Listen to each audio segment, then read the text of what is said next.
Sit down. Good morning. It is good to be here on this cold morning, and thank you, Mary B., for the introduction.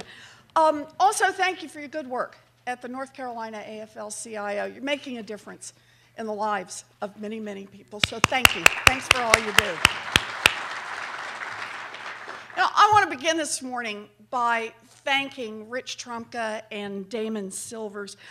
I want to thank you for your leadership on economic issues. I want to thank you for your good counsel, and most of all, I want to thank you for your friendship. Thank you very much. Thank you. Thank you.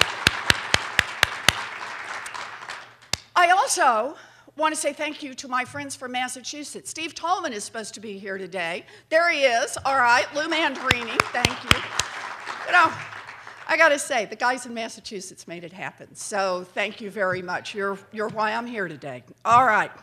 I love being here with my labor friends, and I am especially glad to have this chance to be here at the AFL's first ever National Summit on Wages. You follow in the best traditions of American labor movement for more than a century, always fighting for working people, union and non-union. And today you've spotlighted an economic issue that is central to understanding what's happening to people all over this country. Now, I recently read an article in Politico, and it was titled, "Everything is Awesome." It's true.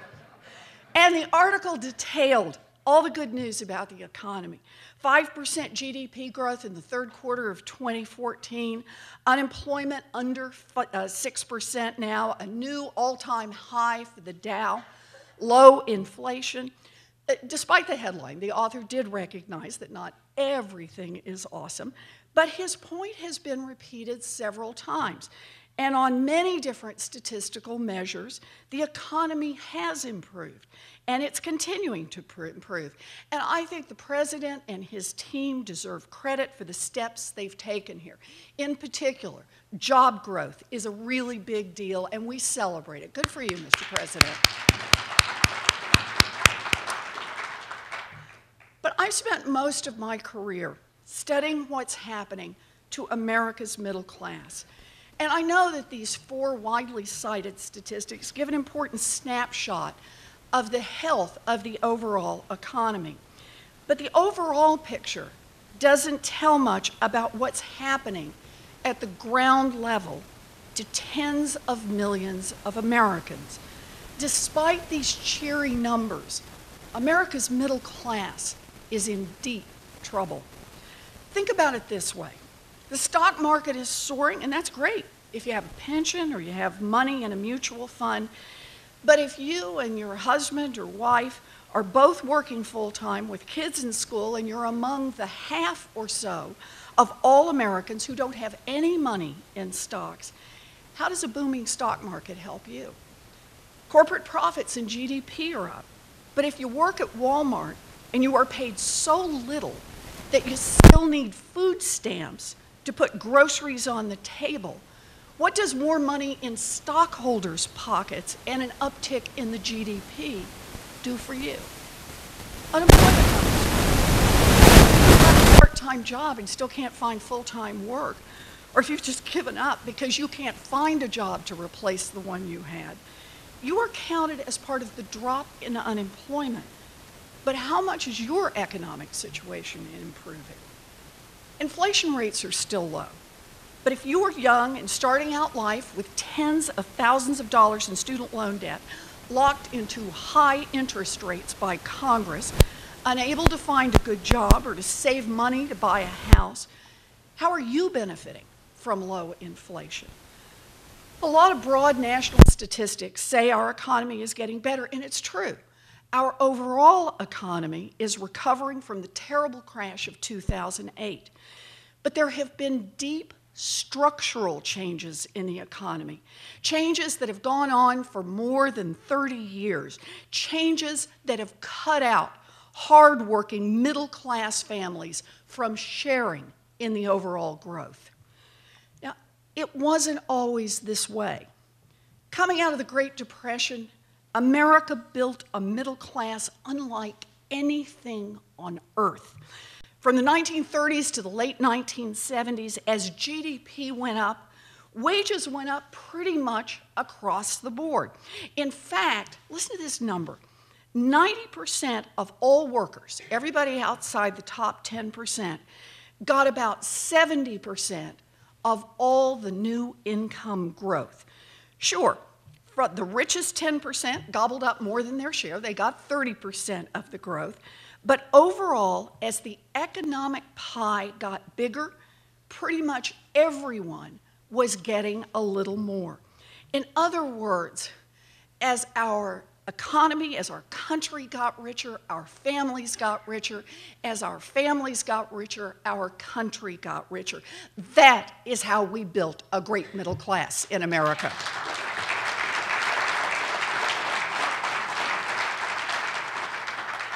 But by the 1980s, wages had flattened out while expenses kept going up.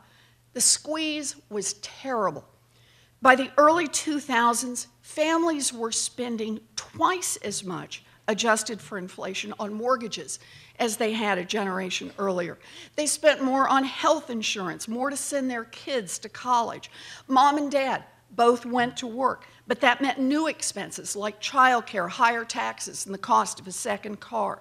All over the country, people tightened their belts where they could, but it still hasn't been enough to save them.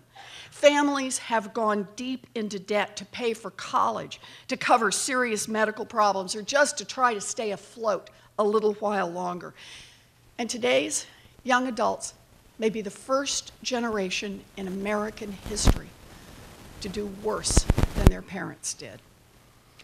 Remember how, I'm just telling you, up until 1980, from 1935 to 1980, 90% of the people, all people, middle class, working folks, the poor, they got about 70% of all the new income that was created in this economy, and the top 10% took the rest.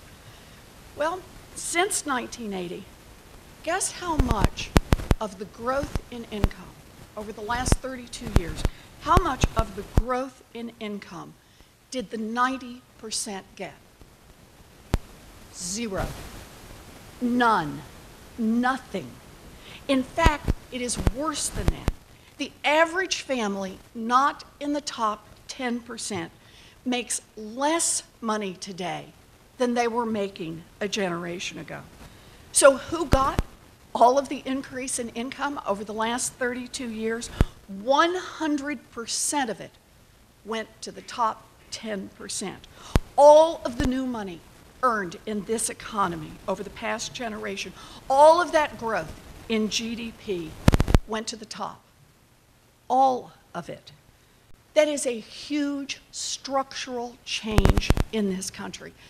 And when I look at the data here, and this includes years of research that I conducted myself, I see the evidence everywhere of the pounding that working people are taking. Instead of building an economy for all Americans, for the past generation, this country has grown an economy that works for some Americans.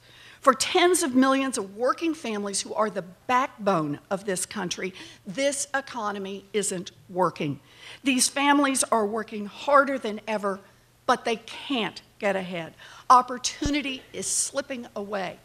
Many feel like the game is rigged against them, and they are right. The game is rigged against them.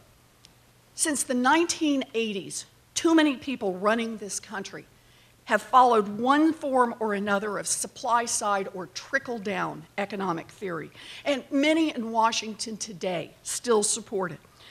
When all the varnish is removed, trickle-down just means helping the biggest corporations and the richest people in this country, and claiming that those big corporations and rich people could be counted on to create an economy that would work for everyone else. Now, no surprise, trickle-down was popular with big corporations and their lobbyists, but it never really made much sense. George Bush Sr. called it voodoo economics, you remember that? And he was right. But let's call it for what it is. Trickle-down was nothing more than the politics of helping the rich and powerful get richer and more powerful. And it cut the legs out from underneath America's middle class.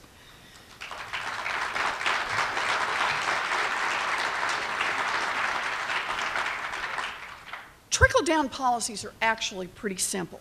First, fire the cops. Not the cops on Main Street, the cops on Wall Street. Pretty much the whole Republican Party, and if we're going to be honest, too many Democrats, have talked about the evils of big government and called for deregulation. And it all sounded good. But what it was really about was tying the hands of regulators and turning loose big banks and giant international corporations to do whatever they wanted to do. Turning them loose to rig the market and reduce competition. Turning them loose to outsource more jobs. Turning them loose to load up on more risks and then hide behind taxpayer guarantees. Turning them loose to sell more mortgages and more credit cards that cheated American families. In short, turning them loose to do whatever juiced short-term profits, even if it came at the expense of working families. Now, trickle-down had a second part to it, and that is cut taxes for those at the top. Cut them when times are good, cut them when times are bad. And when that meant there was less money for road repairs, less money for medical research, and less money for schools, and that our government would need to squeeze kids on student loans, trickle-down advocates said, so be it. And look at the results. The top 10% got all the growth in income over the past 30 years, all of it, and the economy stopped working for everyone else. The trickle-down experiment that began in the Reagan years failed America's middle class. Sure, the rich are doing great, giant corporations are doing great, lobbyists are doing great, but we need an economy where everyone else has a shot to do great.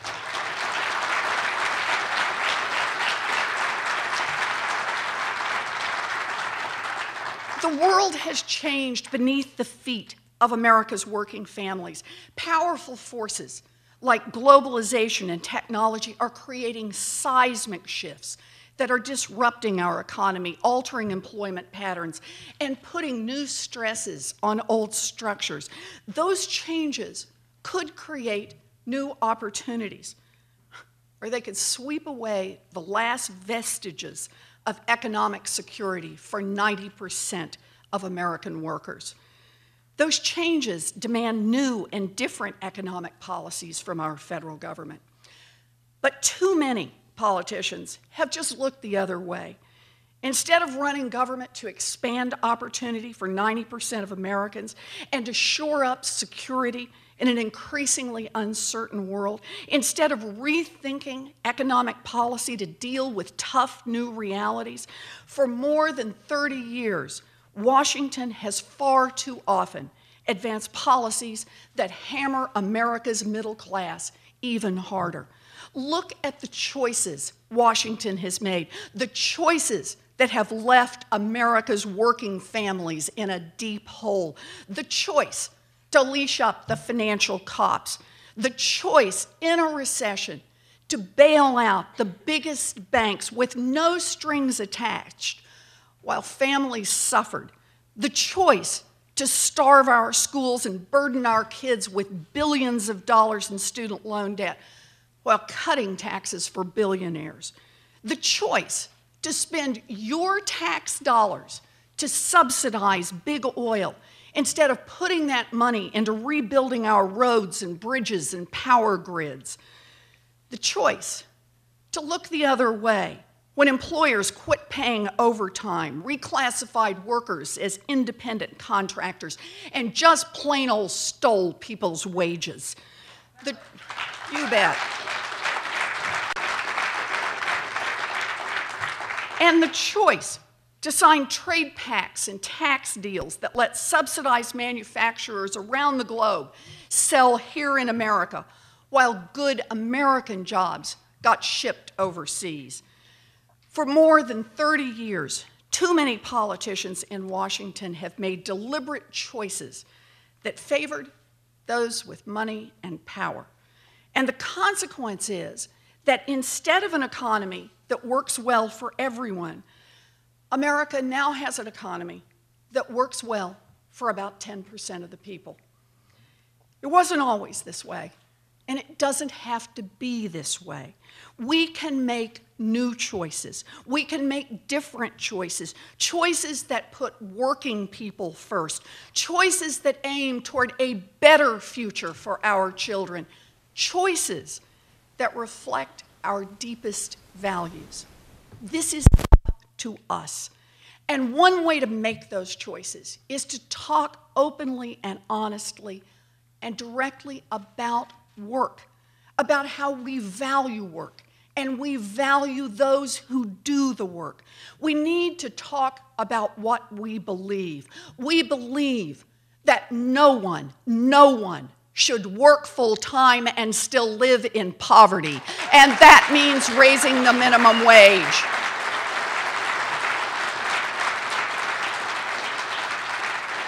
We believe that workers have a right to come together, to bargain together, and to rebuild America's middle class.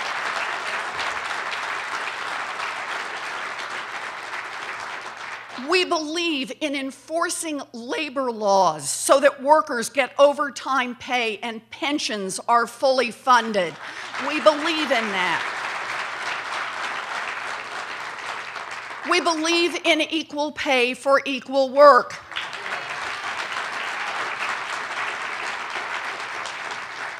And we believe that after a lifetime of work, a person is entitled to retire with dignity. And that means protecting Social Security, protecting Medicare, and protecting our pensions.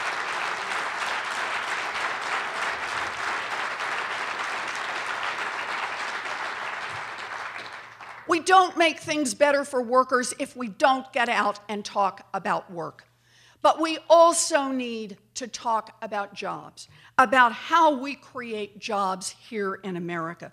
We need to talk about how we build a future. And let's make it clear. We believe in making investments in roads and bridges and power grids, in education, in research, investments that create good jobs in the short run and help us build new opportunities in the long run. We believe in that.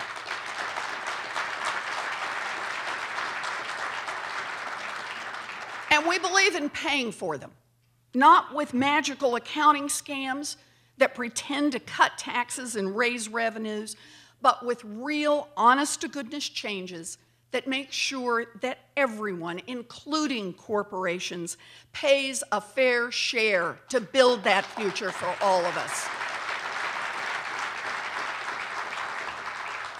And let's get ready for what's coming.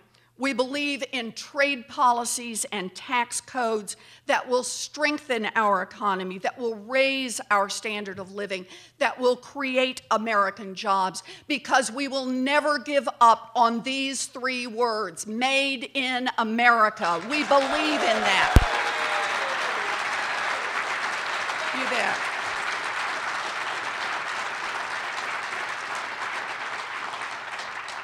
We need to talk about jobs. We need to talk about work. We need to talk about one thing more, and that is politics. If we are ever going to unrig the system, then we need to make some important political changes. And let me give you a place where we should start. We know that democracy does not work when congressmen and regulators bow down to Wall Street's political power.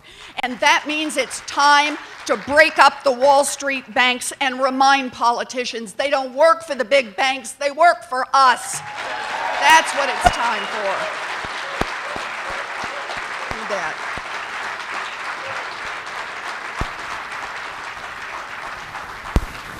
Changes like this aren't easy, but we know they are possible. We know they are possible because we have seen David beat Goliath. We have seen the lobbyists lose. We have seen it throughout our history. We saw it when we fought for and won the Consumer Financial Protection Bureau. We did that, the people in this room. We saw it when we passed health care reform. We saw it when President Obama took important steps to reform our immigration system through executive order just a few weeks ago. Change is hard, but change is possible. That's what we know.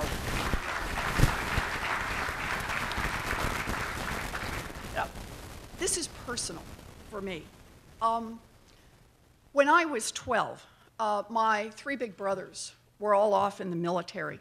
My mom was 50 years old, a stay-at-home mom, and my daddy had a heart attack, and it turned our little family upside down. The bills piled up, we lost the family station wagon, we came about that close to losing our home. And I remember the day when my mother, scared, crying, pulled her best dress out of the closet, put it on, put on her high heels, and walked to the Sears to get a minimum wage job. That minimum wage job was enough back then to support a family of three. And that minimum wage job meant save home, save our family. My daddy ended up as a maintenance man. My mom kept working at Sears. I graduated from a commuter college that cost $50 a semester. And I ended up in the United States Senate.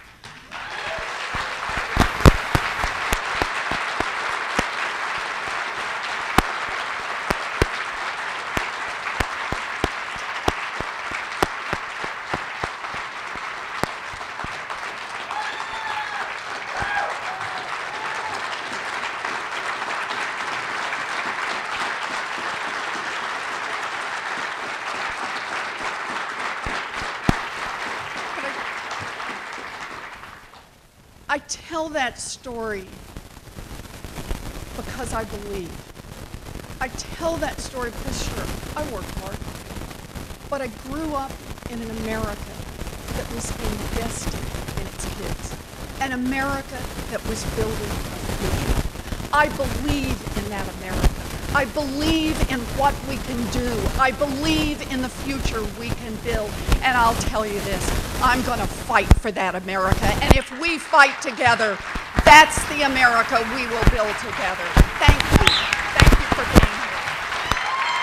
Thank you.